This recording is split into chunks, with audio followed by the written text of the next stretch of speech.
Hello नमस्ते, कैसे हैं आप लोग। मैं आशा करती हूँ आप लोग ठीक होंगे। तो ये वीडियो मैंने स्पेशली बनाया है ताकि मैं बता सकूँ कि किस तरीके से मेरे क्या आप देखें रीड में। ठीक है, मैं इसको पैक करना करती हूँ।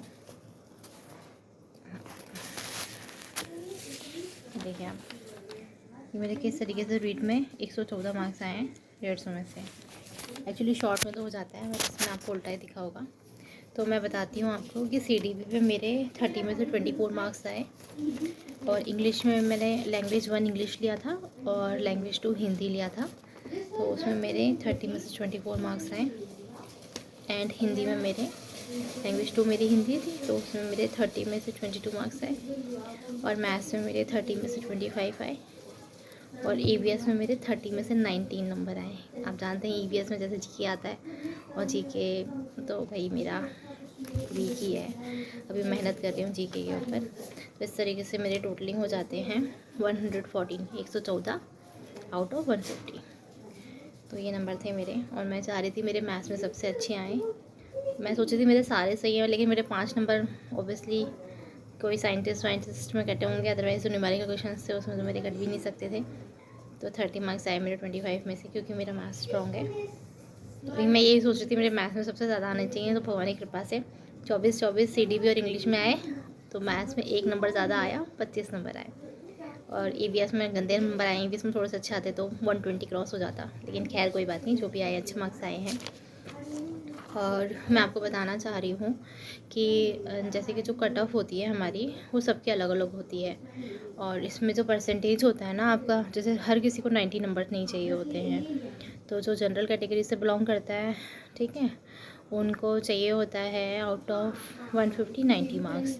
SC ST को चाहिए होता है आउट ऑफ 150 182 मार्क्स। 182 नहीं, 82 मार्क्स, सॉरी। आउट ऑफ 150 तो 182 कैसे आएंगे। आउट ऑफ 150 82 नंबर उनको चाहिए होता है SC ST को। और जो डाइवर्सी होती हैं या वीडो हैं, उनको 50% मार्क्स चाहिए होते हैं। तो 150 के 50% 75 नंबर चाहिए होते हैं। तो इस तरीके से अलग अलग होता है हर किसी का। अच्छा, मैंने कौन सी बुक से पढ़ाई करी थी, तो मैंने ना एक सीटेट की बुक ली हुई है अरिहंत की। तो मैं आपको दिखाऊं, ये वाली बुक मैंने इसी से पढ़ाई करी थी मेरी। और लक्ष्य की बुक भी लाई थी मैं, लेकिन क्योंकि मैं इंग्लिश मीडियम से हूँ तो वो सब हिंदी में था, तो इतना ट्रांसलेशन करने का मेरे को टाइम भी नहीं था। और तो इसके लास्ट उसमें ना एक वो बुक आई थी, उस पीछे से स्टेपल होके, जिसमें प्रीवियस 11 ईयर्स के पेपर थे। तो मैंने उनकी हेल्प ली थी हिंदी के लिए। और अच्छा हो गया सारा पेपर, सबकी ही ओवरऑल। फर्स्ट ईयर मेरा हुआ था तो उसकी भी नॉलेज काम में आई। सेकेंड ईयर हुआ नहीं है, तो ऑब्वियसली उसकी वजह से नंबर कटे जितने भी कटे। बाकी फर्स्ट ईयर के बेसिस पे तो जो भी क्वेश्चंस थे वो मेरे सारे सही थे। तो यही है कि जैसे अब अपन सोचते हैं कि भाई रीड क्वालिफाई जिनका नहीं हुआ है वो क्या करें। तो आप लोग ध्यान रखें कि एक एक पेपर के ख़राब होने से कुछ नहीं होता है। अभी CTET जो है, जैसे रीट होता है अपन को राजस्थान में जॉब चाहिए तो, और जो CTET होता है वो आपको देश में कहीं पर भी जॉब चाहिए उसके लिए बढ़िया होता है। तो मैं वैसे भी CTET दूंगी, क्योंकि मेरे को ACS स्कूल में पढ़ाना है। वो मेरा ड्रीम है उस स्कूल में पढ़ाना, क्योंकि मैं रावतभाटा से बिलोंग करती हूँ। तो वहाँ के जो क्वार्टर्स थे, जब मैं कोचिंग जाती थी तो मैं यही सोचती थी कि मैं भी इनमें पढ़ाऊँगी कभी, मेरे मम्मी पापा को इन्हीं क्वार्टर्स में बुलाऊँगी। क्योंकि नॉन DI को ना बाहर गार्ड्स रहते हैं, वो अलाउ नहीं करते हैं। जो DI होते हैं, जो डिपार्टमेंट के लोग होते हैं, वही उन अंदर कॉलोनीज़ में जा सकते हैं। तो मैं चाहती थी मेरे मम्मी पापा को मैं उन क्वार्टर्स में घुसाऊँ, उनको घुमाऊँ, वो आ जा सकें। उनके पास भी एक नंबर होना चाहिए कि भाई उनकी बेटी का क्वार्टर है उसमें। लेकिन वो शादी वादी ये सब चीज़ें हो गई, उसके बाद में वो सपने के सपने ही रह गए। फिर मैंने कोचिंग पढ़ाई, फिर कोचिंग में भी अच्छा ग्रोथ हो रही थी, लेकिन कोरोना के बाद में वो कोचिंग बंद हो गई।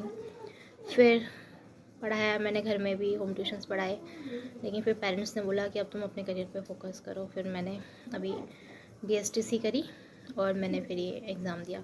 मैंने जो BSTC का पेपर था वो भी बिना पढ़े दिया था, वो भी मेरे अच्छे मार्क्स आए उसमें, वो मेरा क्वालिफाई हो गया था। और ये जो मेरा रीट का है, ये इसके लिए तो मैंने मेहनत करी थी, ऐसा नहीं बोलूँगी। हाँ, BSTC के लिए मैंने कोई मेहनत नहीं करी थी, वो तो बस मैं ऐसे ही दे के आई थी।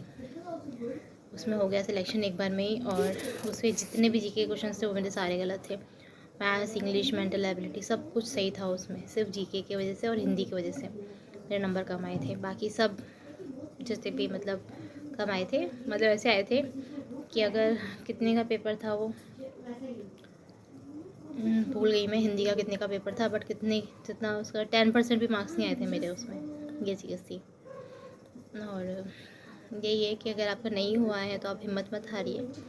अभी सीटेट का पेपर, सीटेट के फॉर्म्स निकलने वाले हैं, सीटेट का फॉर्म भरना और कोशिश यही करना कि आप निकल जाओ। क्योंकि क्या होता है ना, फिर अपन 6 महीने वेट कर रहे हैं, फिर 1 साल वेट कर रहे हैं, उसका कोई सेंस नहीं है। क्योंकि फिर मेंस में नंबर आएगा, फिर भर्तियाँ होंगी, तो इसके लिए 1-2 साल लग जाते हैं आपको, है ना। हाथों जॉब्स मिलती भी नहीं है, तो टाइम मत वेस्ट करिए। और लड़कियों के लिए तो जॉब आप जानते कैसे होती है। मैं मेरी बेटी को यही कहती हूँ कि लड़कियों के लिए जो जॉब्स होती हैं ना, गवर्नमेंट जॉब्स, वो जैसे अपने यहाँ सिस्टम क्या होता है कि जो लड़के हैं उनको सारी की सारी प्रॉपर्टी बैठे बैठे, चाहे वो कितना ही निकम्मा हो लड़का, लेकिन उसको फ़ादर की प्रॉपर्टी मिल जाती है। और यही लड़कियाँ हैं, इनकी शादी होती है, शादी के नाम पे एक्सपेरिमेंट हुए जाते हैं। अगर शादी के नाम पे एक्सपेरिमेंट हो रहे हैं तो फिर आपको पता है कि डाइवर्स रेट कितनी बढ़ चुकी है इंडिया में, है ना। क्योंकि एक जुआई है, क्योंकि लड़के अगर ढंग के नहीं हैं, है ना, उसमें अच्छी मोरल वैल्यूज़ नहीं है, पेरेंट्स ने उनको कुछ भी नहीं सिखा रखा है, तो वो चीट करेंगे। और आजकल पढ़ी लिखी लड़कियां जो होती हैं वो चीटिंग तो बिल्कुल भी बर्दाश्त नहीं करती हैं। तो यही है कि आप सिक्योर तो हो जाएं कम से कम फाइनेंशियली, बस तो फिर मेंटली आपको लड़ने का काम रहेगा।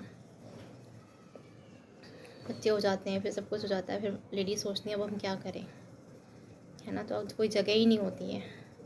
ससुराल वाले बोलते हैं ये आपका घर नहीं है, मायके वाले बोलते हैं ये आपका घर नहीं है, तो एक घर बना लीजिए, गवर्नमेंट जॉब लेके एक आप अपना घर बना लीजिए। सामने वाला ढंग से रहता है, नहीं भी रहता है तो आपके पास में अपना एक मकान रहता है। तो मेरा बस यही है, जैसे आप अगर आपका नहीं निकला रीट तो आप हताश मत होइए, बल्कि सीटेट तो और अच्छी अपॉर्चुनिटी है, और मेरा भी सीटेट में ही क्वालिफाई करने का मन है।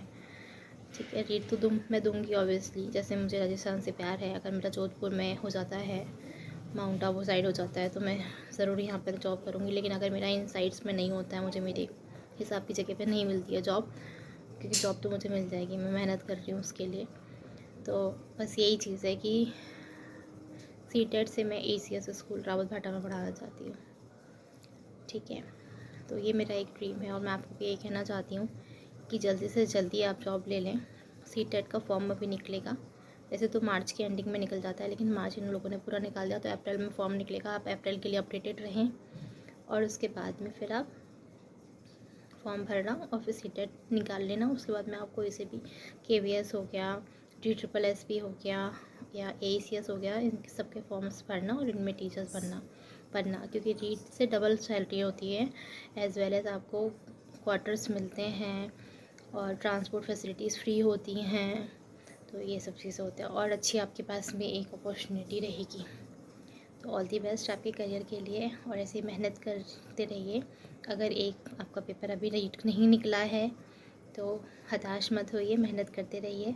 और जिनका रीट निकल गया है उनको कॉन्ग्रेचुलेशन, बहुत बहुत आगे बढ़ते रहिए। रीट मेंस की तैयारी कीजिए, जो कि 17 जनवरी 2026 में है, और आगे बढ़ते रहिए, अपना नाम रोशन करिए, माँ बाप का नाम रोशन करिए। कभी भी हिम्मत मत हारिए, कभी भी परिस्थितियों को आड़े मत आने दो कि ये ऐसा आपके साथ हो गया है तो आप क्या करें, वैसा करें। दिमाग से बहुत स्ट्रॉन्ग रहिए। सबसे मेन चीज़ जो आपकी मेंटल हेल्थ है उसका ध्यान रखें, है ना। जब आप मेंटली बहुत स्ट्रॉन्ग रहेंगे तो आप किसी भी बाधा को पार कर सकते हैं। और अगर आप मेंटली ऐसा फील कर रहे हैं, बहुत लो फील कर रहे हैं, तो मैं आपको ये कहना चाहूँगी कि आप साइकेट्रिस्ट की हेल्प लीजिए। क्योंकि मेंटली लो फील करना भी एक सिम्टम होता है कि आपको दिमाग में कुछ प्रॉब्लम हो गई है। इसका मतलब ये नहीं होता कि हम पागल हो गए हैं, लेकिन कुछ केमिकल्स की कमी हो जाती है जो स्ट्रेस की वजह से होता है। तो अगर हम डॉक्टर के पास जाएंगे, वो हमें कुछ मेडिसिन देगा। 3 तरह के केमिकल्स होते हैं हमारे ब्रेन में, सेरोटोनिन, डोपामाइन, नॉरएपिनेफ्रिन। अगर ये केमिकल्स पे काम होगा, वो बैलेंस हो जाएंगे, तो हम और अच्छी तरीके से फिर मेहनत करने लग जाएंगे अपनी फील्ड में। तो यही होता है। वो तो हमारे क्या समाज में ऐसे मेंटल हेल्थ को लेके बहुत बड़ा हुआ है कि और दवाइयाँ खा रहा है, दिमाग की दवाइयाँ खा रहा है। किसी को शुगर की बीमारी है तो वो भी तो दवाई खाएगा। शुगर की आप मना करोगे, नहीं नहीं नहीं, तू क्यों ले रहा हो, उधर को शुगर है, शुगर का इंसुलिन इंजेक्शन मत लगवा, नहीं। तो ऐसी मेंटल हेल्थ की होती है दवाइयाँ। तो अगर आपको बहुत फील हो रहा है ऐसा, या सुसाइड के थॉट्स आते हैं, अगर आपको लगता है कि मेरी ज़िंदगी व्यर्थ है, मुझे मर जाना चाहिए, तो ऐसे स्टेप्स ना लें। आप, क्योंकि मैं एक काउंसलर भी हूँ, तो मैं आपको ये बताना चाहूँगी कि आप साइकेट्रिस्ट की हेल्प लें। साइकेट्रिस्ट मतलब दिमाग का डॉक्टर। मेनली जो दिमाग के डॉक्टर्स होते हैं, साइकेट्रिस्ट डिपार्टमेंट आपका अलग से होता है। पता कीजिए आपके एरिया में कौन सा साइकेट्रिस्ट अच्छा है, उसके पास जाइए, ठीक है। और अगर ऐसे थॉट्स आपको आ रहे हैं, सुसाइड के थॉट्स आ रहे हैं, तो बिल्कुल भी अकेले मत रहिए, घर वालों से बातचीत कीजिए, क्योंकि दवाई लेने में सब कुछ सही हो जाएगा, एवरीथिंग। जब आप दिमाग से सही हो जाएंगे तो आप चीज़ों को डील कर पाएंगे, देखने का नज़रिया बदल जाएगा। 100% मैं इसलिए कह रही हूँ क्योंकि मैं डिप्रेशन से निकल चुकी हूँ, गुजर चुकी हूँ, इसलिए मैं आपको ये कह रही हूँ। ऐसी सिर्फ बातें या वॉच टाइम बढ़ाने के लिए नहीं कह रही हूँ। चलिए ठीक है, मैं आशा करती हूँ आपको ये ब्लॉग अच्छा लगा होगा मेरा। अगर आपको ये मेरा वीडियो अच्छा लगा है तो please like and subscribe to my channel. नमस्कार।